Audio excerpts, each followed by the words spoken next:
Hello guys, this is Seemasi from Seema's मेकवर.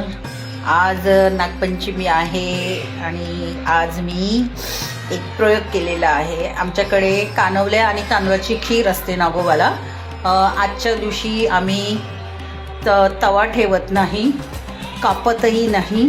आमच्याकडे सगळे कोकणामध्ये उकडीचे पदार्थ असतात. सो आज मी तांदळाची खीर आणि उकडीचे मोदक केले आहे. मोदक नाही, कानवल्या आणि दिवे केलेले आहेत.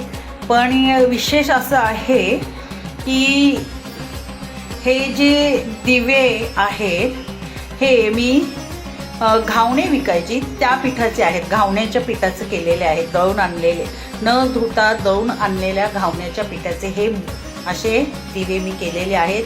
मला शंका होती होईल की नाही, पण हे झालेले आहेत बऱ्यापैकी छान. तशाच कानवले पण सुंदर झालेले आहेत. आमच्याकडे असे कानवले असतात कोकणामध्ये. खीर आणि दिवे खाण्याची पद्धत आहे आणि देवाला नैवेद्य. तर आता आपण देवाला नैवेद्य भरूया, ठीक आहे. सो अशा पद्धतीने आजचा नैवेद्य मी बनवलेला आहे. खूप कमी वेळात, अगदी सकाळी आणण्यापासून सर्व हे सुरुवात झाली आहे. दिवे तांदळाचे उकडीचे, कानवल्या, बटाट्याची भाजी, वरण भात, उकडलेले चणे आणि ही तांदळाची खीर जी नागोबाला आवडते ती.